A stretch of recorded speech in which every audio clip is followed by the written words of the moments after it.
Good morning. This is Pastor Edith Anderson of the Marygrove Missionary Baptist Church of Gardi, Georgia. And once again, we want to welcome you to Let's Talk Radio. Let's Talk Radio. Truly, this is an awesome day. God has allowed us to be on the radio once again. Nothing so good that we've done, but because of God's grace and his mercy. And on this morning, we do honor the Holy Spirit, who is the head of my life. And I do want to recognize my pastor and first lady, Reverend Dr. C.L. Anderson, elect Lady Helen Anderson, and to the members of the Marygrove Missionary Baptist Church of Gardi, Georgia, and to each one of you, our listening audience. I greet you in the mighty name of our Lord and Savior, Jesus the Christ.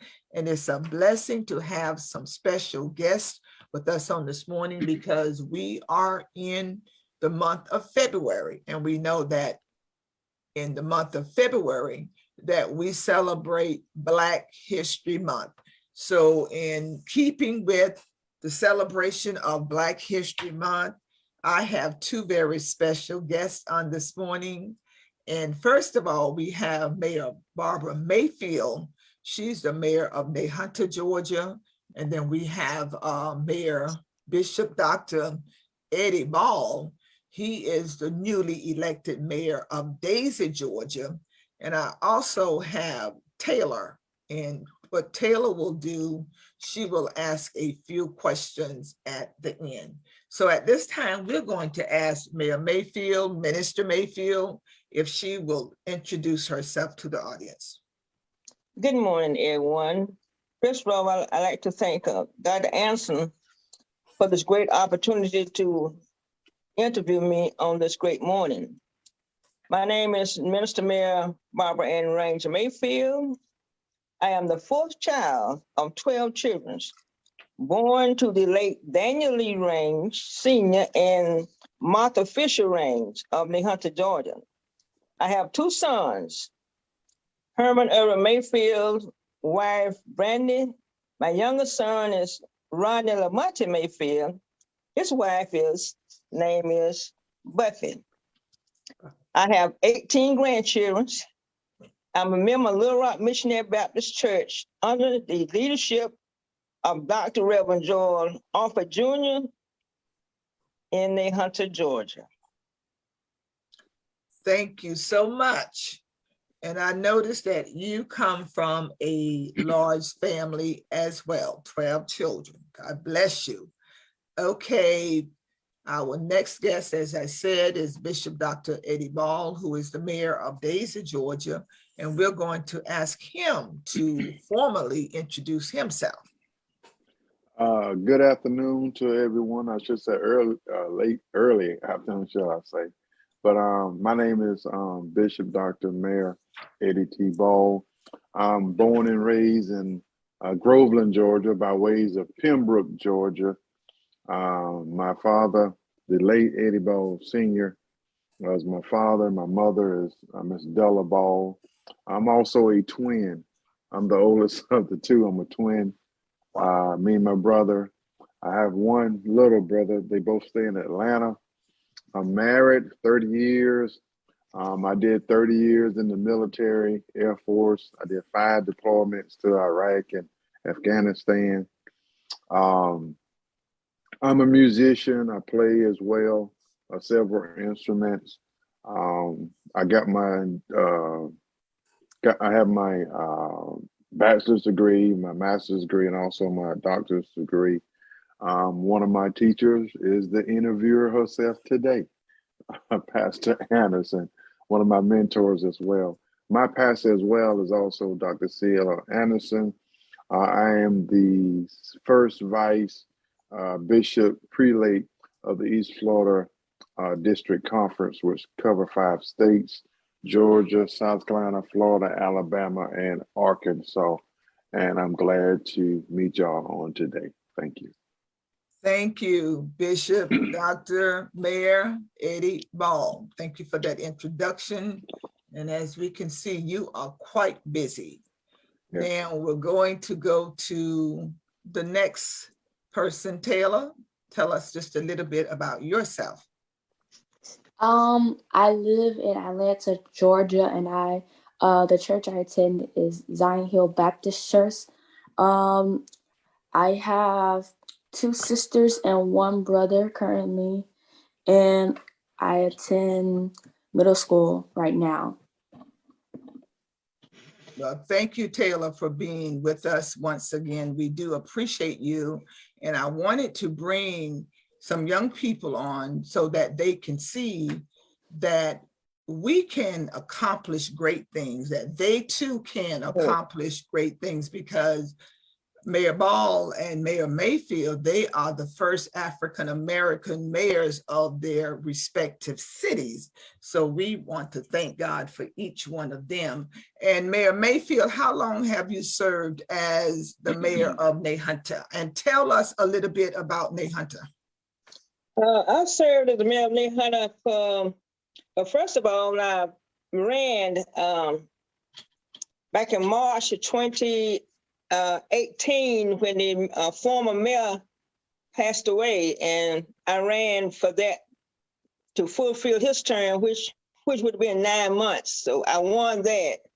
And then I had to requalify again to run for mayor again, and I ran for mayor in 2018 and won without any opposition. So I've been the mayor now for about 3.5 years. There's a whole lot about the city of Nahunta because it used to be just a swamp area. Nothing but a swamp, nothing but a sawmill, and it was considered as the railroad town. That name came from a man by the name of N.A. Hunter. And they put his name together, which made it Nahunta, Georgia.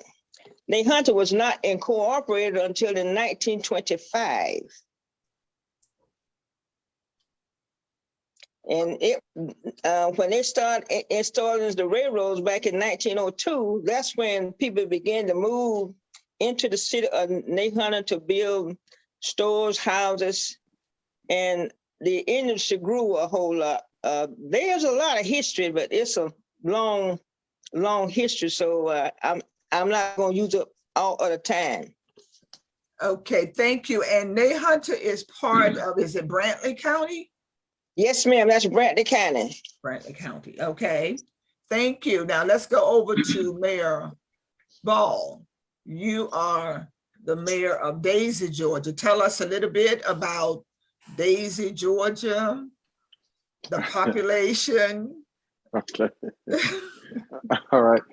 As well, Daisy is a small community network together. Somewhat like Mayor has said, we also, back I did my research and I'm learning as well. We started out with the railroad. It goes through, if people, well, let me back up. People's like, where is Daisy? I've never heard of Daisy.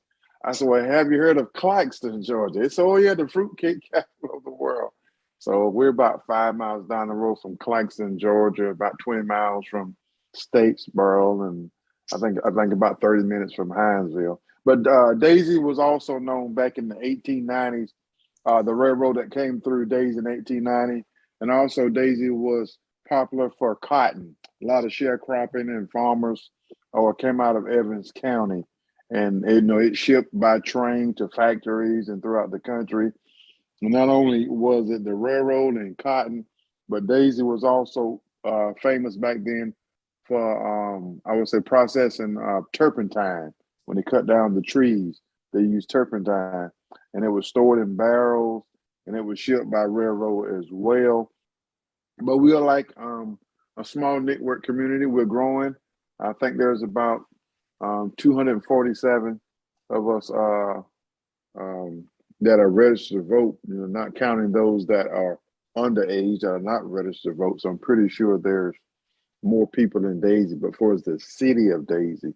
And I'm learning that too as well. The difference, we know Daisy, Georgia, but the difference between the city and the rural, they call it all Daisy. But we're just banding together. We come to support each other. We got neighboring cities.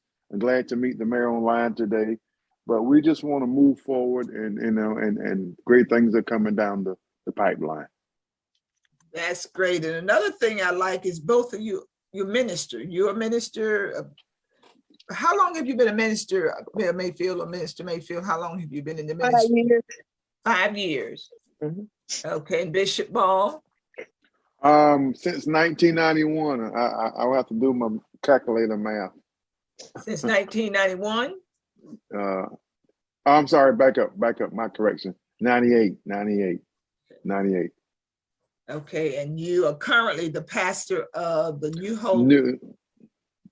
Yes, Go ma'am. ahead. New Hope Freeway Baptist Church in Jessup, Georgia. In Jessup, Georgia. So tell me, both of you, how do you combine ministry and politics, and what made you decide to go into politics? Mayor Maefield first. What made you decide? I was first of all, I was taught as a child to love everyone, and that people treat me like I wanted to be treated. But give me that question again now. Okay, what caused you to want to go into politics? What was it about politics? And I do know that being a politician and being a ministry, you can use some of the same skills, qualities. Go ahead. I went into the politics because of the unserved population needed a voice. Okay. And I want to be that voice for everyone. So we can all be equally served. And growing up as a child and as a young woman in the 50s and the 60s, I saw in the banners despairs. And I want to be a voice to make a change within the community and within the county. That's powerful. You said that you want to be a voice to make a difference. You didn't go into it because you want to make a name for yourself, but you said you want to be a voice in the community so that you can help. Oftentimes people are not, you have the underserved or the underrepresented. So you want to be able to help them as well as everybody else. Thank you so much. Bishop Ball. What caused you to go into politics?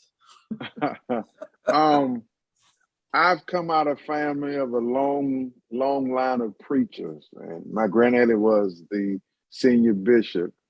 I grew up in the church. I wanted, just to make y'all laugh, probably when I was 6 months old, you know, if you put a rubber in my hand, I've always had the heart of being close to the church. Not saying I was perfect, not saying I always did right, but the Canton Spirituals have a song out, "It's in My Heart to Serve the Lord." And for many of years, I was somewhat bullied in high school because I would stop and help the old lady cross the street, or I would stop and help somebody or give the last. That's just how I was brought up. So, but after serving the community, serving the country for 30 years, and now being a pastor, serving God's people, I found myself, raking yards. I'm in full retirement, on man's side, but I like something is missing. After I got out of the military, I went and taught in education for 5 years. I was administrator at Clarkson High School, but then nah, that ain't it. But anyway, after about 5 more years sitting home, I say there's something. And like Mayor here, I saw the opening for mayor and I prayed about it. I said, well, God, I don't know who else qualified and all that, but something just kept speaking to me. Just go do it. It just say, go do it, like Nike. Just do it. Just do it. I ain't doing that. I said, So I just something, my spirit wouldn't rest. Anyway, long story short, I qualified and certified. So I got a call from the probate judge office and say, congratulations. I said, what? I said, the election ain't till November the 6th or whenever it was, that Tuesday in November. He said, yeah, but as of 4 o'clock today, all certification qualifications are cut off, and you're the only one that qualified. So you have you have no opponents as well. I said, well, look at God. So basically, I had to wait, till the former mayor, who's an awesome man. He's still, even though I'm the new mayor, he's still kind of showing me some things and going on with the city. He didn't just drop his hat. He told me if he need me to call him. And he's been real close as a friend as well. But like I said, to serve the people for as mayor and being a minister of God, they go hand in hand, especially when you have the heart for the people. So last thing I want to say is that when it's all said and done, just being a servant, that's all that matters. And that's it. Because as a minister, you're basically a servant. As a pastor, you're yet a servant. And as a public official, you are still a servant. So because you were already serving as ministers and you already had that servant mentality or that servant spirit, then it should not be so difficult to do your job as a politician, because you already have a love for the people. And I would think that that's one of the most important things, is to have a love for the people and want to have a desire to see the city move forward. And what is your motto for the city of Daisy, Bishop Ball, and then Mayor Maefield? But we have a great small community close together, kind of family oriented. But sometimes, Pastor Anderson, you can cook a pot of butter beans and I can cook a pot of butter beans, but mine might not taste like yours. But you might have that family recipe that you don't want to share, that secret recipe. My beans don't taste like yours. But what I'm saying is the flavor is already there in the city, but I'm just trying to put a little bit more seasoning on it. And just by saying, I just want to keep unity in the community. Unity in the community. So no matter, there's no big eyes, no little U's. And I told my city council, I don't make no decisions without getting with them. I didn't come to try to take control and all that, even though I may be at the stern of the ship. But there's unity in the community. We can't come together as one. We just gonna cancel the meeting and go back home. But unity in the community. Now that's good, because it's all about unity. Because if you don't have any unity, you're not going to accomplish very much. And it makes me think about the United States of America. We're supposed to be the United States of America, but what I see going on, because we're all Americans, so we should want to see this country succeed. So likewise, as residents of Daisy or Nahunta, everybody in the community should want to be unified, because you want to see your community succeed. That's right. Minister Maefield, do you have a motto for your city? Yes, ma'am. First of all, I'm in a city where it's more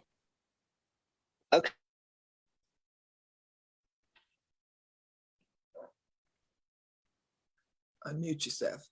It's hard because I'm an African American female in a town where it's less African Americans and it's more of occasions. Mm-hmm. So my motto was that all we need is you. We come together in unity and work together. All right. And that's a task. But I thank God for placing me in that position, giving me the opportunity to do what He placed me in there to do. And my motto for myself is, together we stand and divided we fall. Absolutely. Absolutely. So I see again, you're talking about unity. You have to be unified in order to move forward. Now, Mayor Ball, what is one of the first thing that you want to do, or one of the most important thing that you feel that the city of Daisy need to see accomplished or to come to fruition? When I gave my, I would say my first mayor's address at my inaugural ceremony, um, we all could be happy. We had the bills could be paid. Little Johnny got A's in school and all this kind of stuff. But I don't believe we could lay down and get a good sleep at night if we don't feel that we live in a safe community, safe environment. So safety is my number one priority. Not that we have a lot of crime. We do have people who speed through the community. Even though we got stop signs and speed bumps, but people just gonna be people. But yeah, safety is my number one issue. That's not just public safety, traffic safety, but even with this COVID-19, it's not just I don't care about people obeying the city or city or traffic laws, but let's obey the CDC. They're the scientists, the one that determines what's better for our health. So when I say safety, that's even our health. So safety is number one. So when people feel that their safety, that they can feel that they're being protected in their community with law enforcement, whatever, fire department, all the medical staff, hospitals, whatever. So like you said, it's one team effort, but I'm always pushing safety. I did OSHA in the military for 13 years, and hate to say it, but we closed a lot of bases because of people not practicing safety. So safety is my number one issue, not as well in the church, not in the city, but also safety in the church with this COVID-19. Thank you. Mayor Maefield, what is your number one priority when it comes to the city of Nahunta? What is my number one priority? Bishop Ball or Mayor Ball said his is safety. He wants to make sure that the city is safe, not only traffic wise, but COVID-19 and even being safe in your home. So what is one of the most important things you would say that you want to see accomplished in the city of Nahunta? Well, as what Reverend Bowles has said, will be the same for the city of Nahunta. Also, I would like to see the new shift system to accommodate more new businesses and new residents, because right now we have a moratorium on everything. It's been in there for so many years. This time is 97 years old, and nothing has been done. So that's my goal, is to make sure that there's safety and make sure that this city grows with the infrastructure. You want more growth in your city, and that's very important. But when you come together, when there's unity, you can have growth, and you can also have the safety because you have people who are looking out for one another. So I think that's very important, because you want to be a growing city, not a stagnant city, but you want to be a growing city. So thank each one of you for saying that. What's your number one priority? Taylor, do you have a question that you would like to ask? Yes, please. Go ahead. How is COVID impacting your city? Is it forcing you to use new technology? Go ahead, Bishop Ball. How you doing, Taylor? I'm doing great. Good. Yes, COVID is or has and still is impacting the city which I live. I forgot to mention, I'm also on the Evans County Hospital. I'm also on the hospital board where we determine what's best and how to regulate systems regarding COVID-19. And we just had a hospital board meeting about 2 weeks ago, just about the middle of January.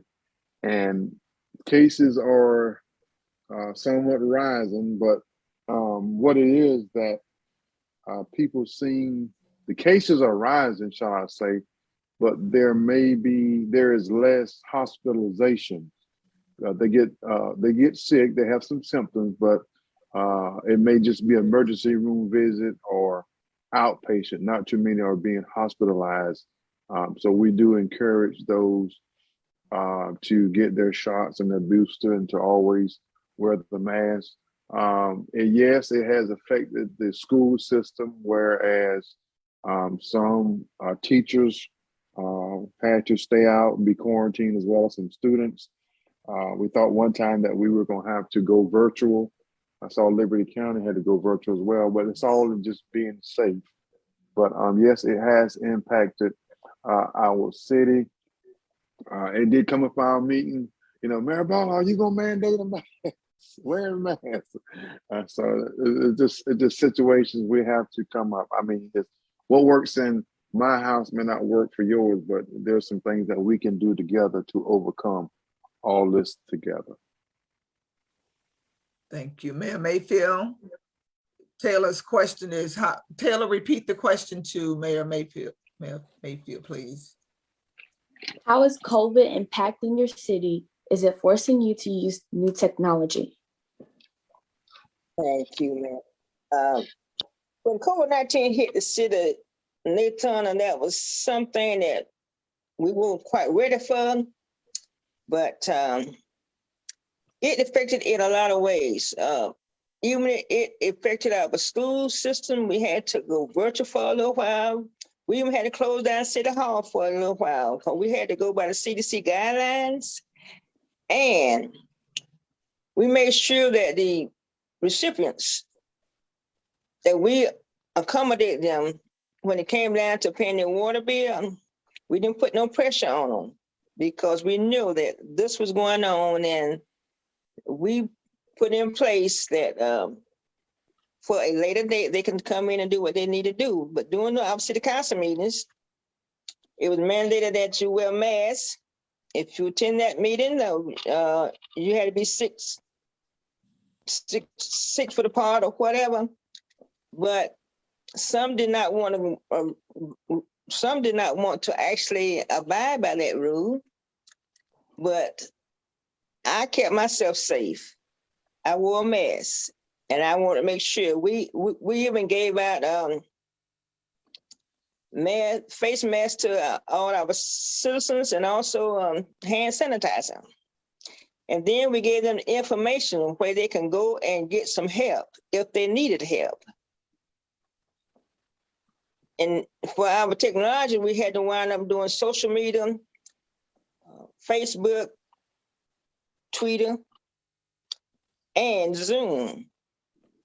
Because there came a time when we had to just close down, because when one person be affected and another one refused to go and be tested, so that means that you're gonna have to shut everything down and everybody go and be tested before they're allowed to come back to work. Thank you. And so I could see that there has been an impact, but COVID definitely has impacted your cities as well as the whole world, not just in one location of the United States, but it has impacted the whole world. And prayerfully, we can get through this, but it's going to take obedience. It's definitely going to take obedience. Ms. Bryant, would you like to ask a question? Yes, I would. I have an unscripted question.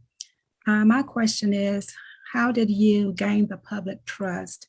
You're both African-American mayors, and your citizens are predominantly non-African-American. So how did you gain the public trust? How did I gain public trust was my integrity and my character. The way that you carry yourself and you don't make no promises, you're not out there to make a name for yourself, and you're not out there to run to, if you have a grudge against someone, you are not out there to run to make their life harder. I went in on trust, and I went in on communication, and I went in on that.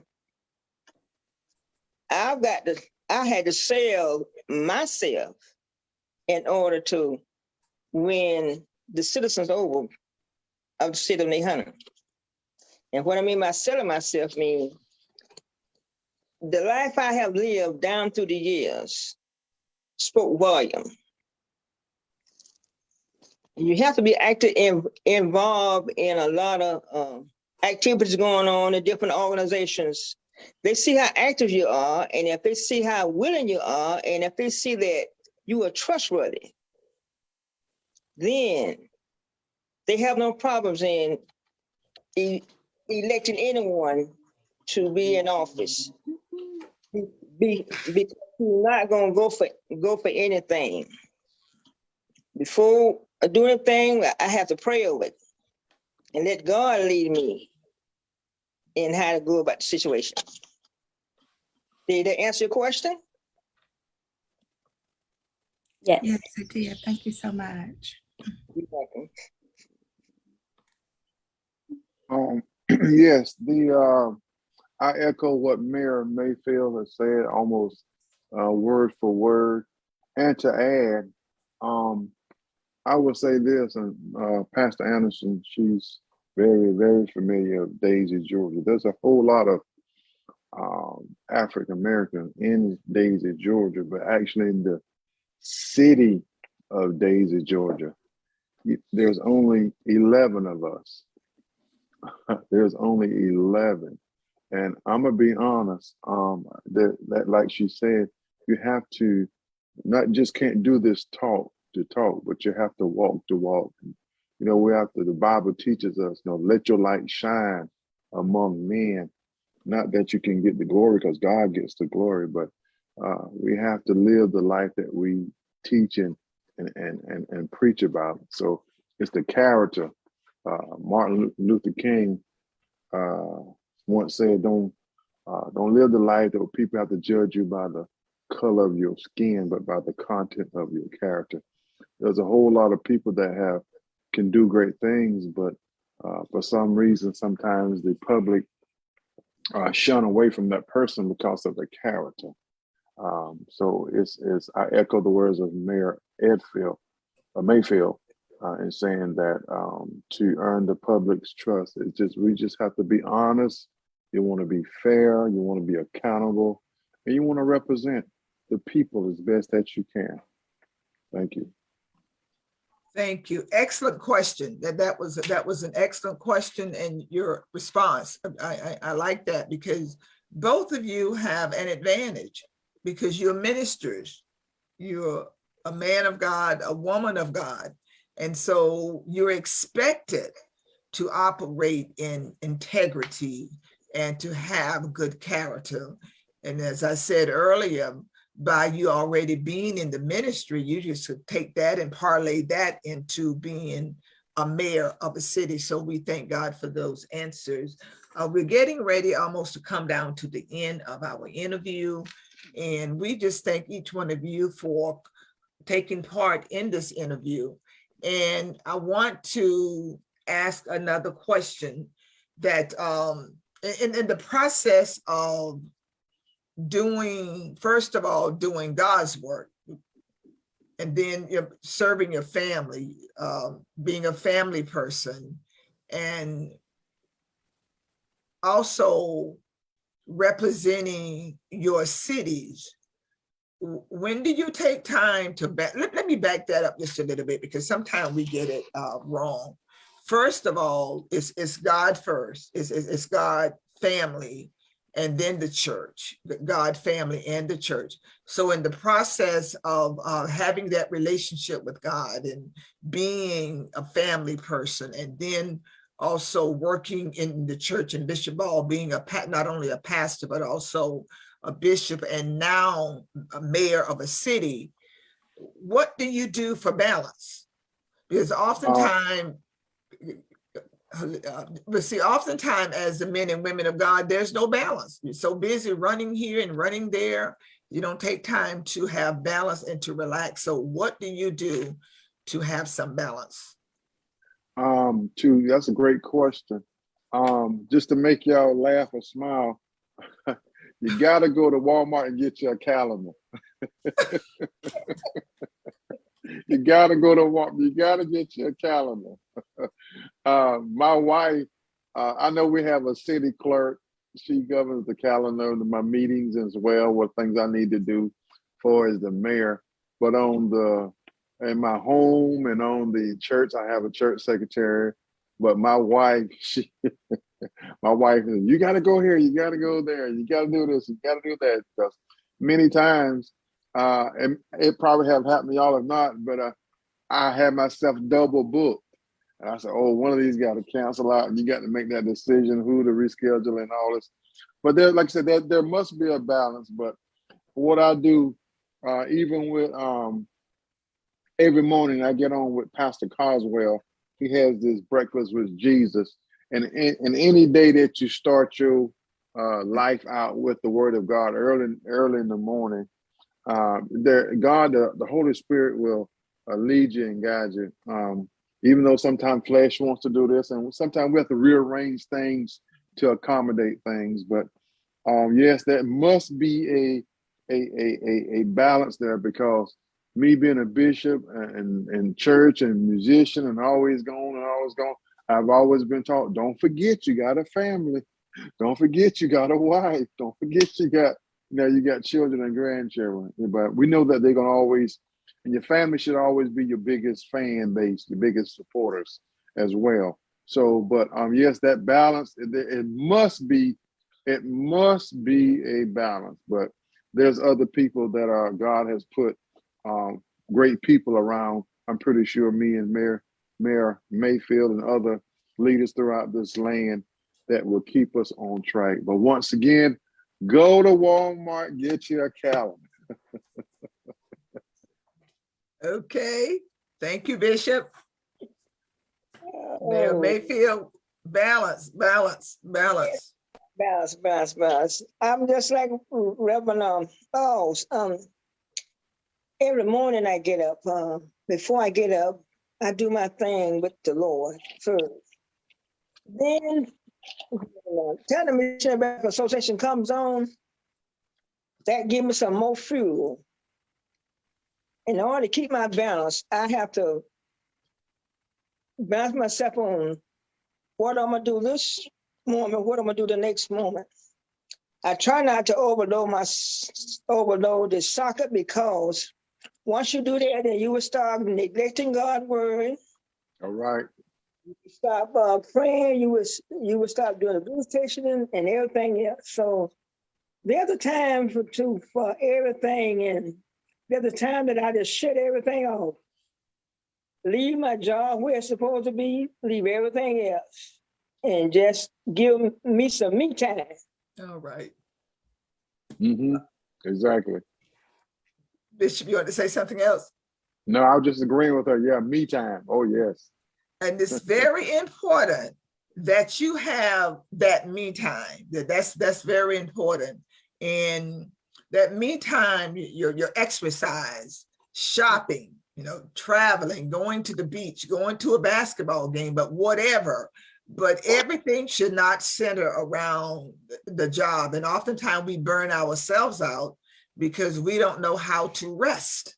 We really don't know how to rest. So it's very important that in the midst of everything that you're doing, that you do have some me time. And it's okay to laugh. It's okay to go to a movie, go to a play, but it's okay to have fun.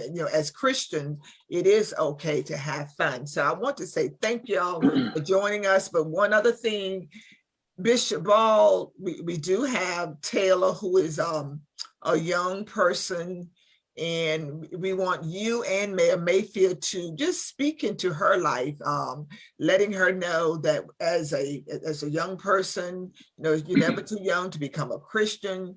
You're never too young to become involved in the community or the politics, but just leave some words of wisdom with Taylor and also Miss Bryant, because Miss Bryant is Mayor Mayfield's niece. So just leave some word of advice with them. I would like to say good evening, Taylor, and to your aunt as well, to all of us. I'm pretty sure we all have our own children, nieces, nephews, granddaughters, grandsons, whatever. But back in the day, even now, it took the whole neighborhood to raise one child. But sometimes you have those that, they don't want you to interfere with their lives. They have it. You turn around, they're coming to you for advice. I was one. I remember, since you said you're in middle school, I had on Stacey Adams. I don't know if you know what those are, but I had on Stacey Adams in middle school, and they picked at me. Oh, you think you're gonna be a preacher one day?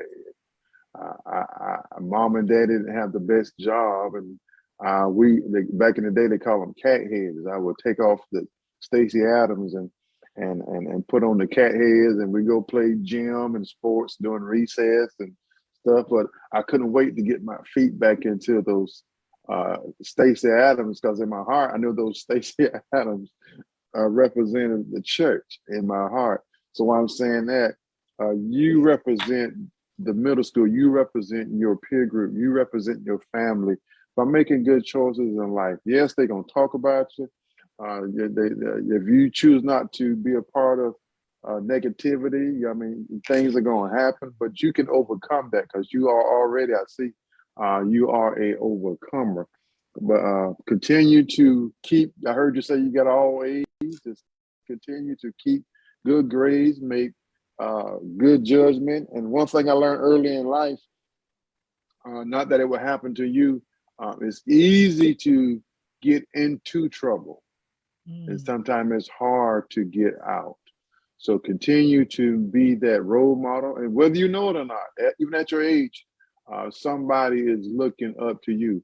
And I am and Pastor Anderson would tell you this, I am much, much taller than Pastor Anderson, but I'm looking up to her. Okay, she knows what I'm talking about. So people are looking up to you, even at your age. Your teachers have already signaling you out as being a leader.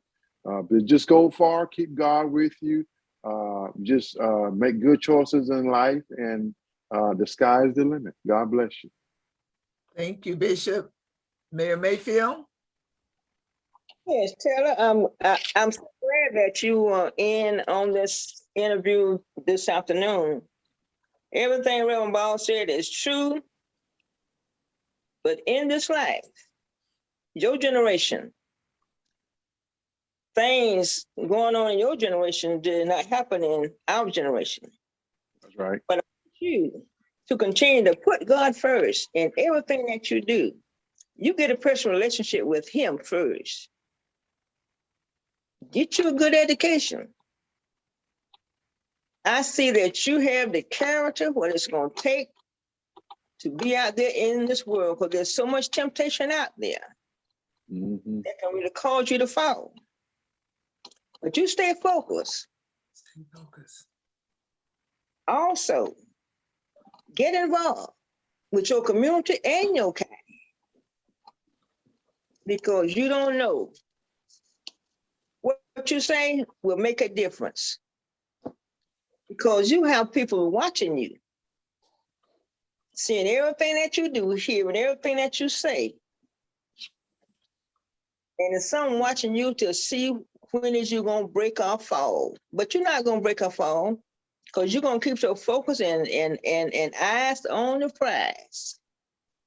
And whatever you do, you just continue to put God first and have a personal relationship with Him, and everything will fall in place.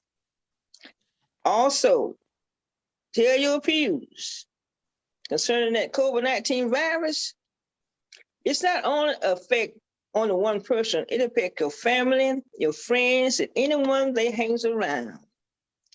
If you trust going to the store, buying medicine, drinking water, anything like that, you don't know what kind of chemicals are in that, but yet they refuse to take the shot. But tell your refuse to take that vaccine because God is in control and he's not going to let nothing happen to you if it's not your time. So stay encouraged and let you know that Reverend Balls and myself, we will back you up. Whatever you need, give us a call. We don't mind helping. And we love you, okay? Okay. Thank you. I want to say thank you to each one of you. I want to say thank you to Bishop, Dr.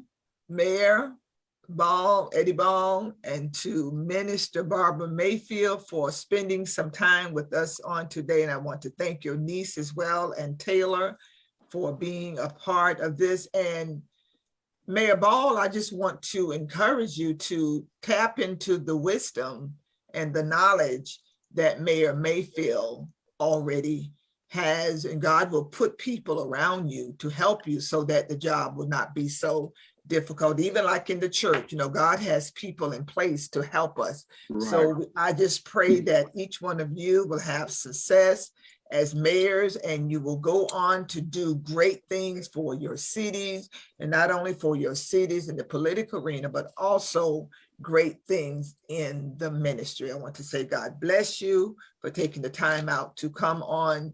And as we're celebrating Africa, Black History Month, during the whole month of February. And once again, this has been Let's Talk Radio, and I'm Pastor Edith Anderson of the Marygrove Missionary Baptist Church of Gardi, Georgia. And we want to thank you for taking the time out to listen. And we want to encourage you to let you know that there is nothing too hard for God. And yes, we may be in the midst of a pandemic, but God is yet in control, and we don't have anything to fear. We don't have to worry because the enemy wants us to worry. But I want you to know that God loves you in the midst of everything that's going on, and continue to trust in God. When we put our trust in God, we cannot go wrong. So we want to give a shout out to our sponsors, Unlimited Taxes and More, Walthour Rental, The Brick Doctor, and Reverend Dr. Albert Gaitham Ministries. And we're just saying once again, thank you, thank you, thank you, and God bless you. You're welcome.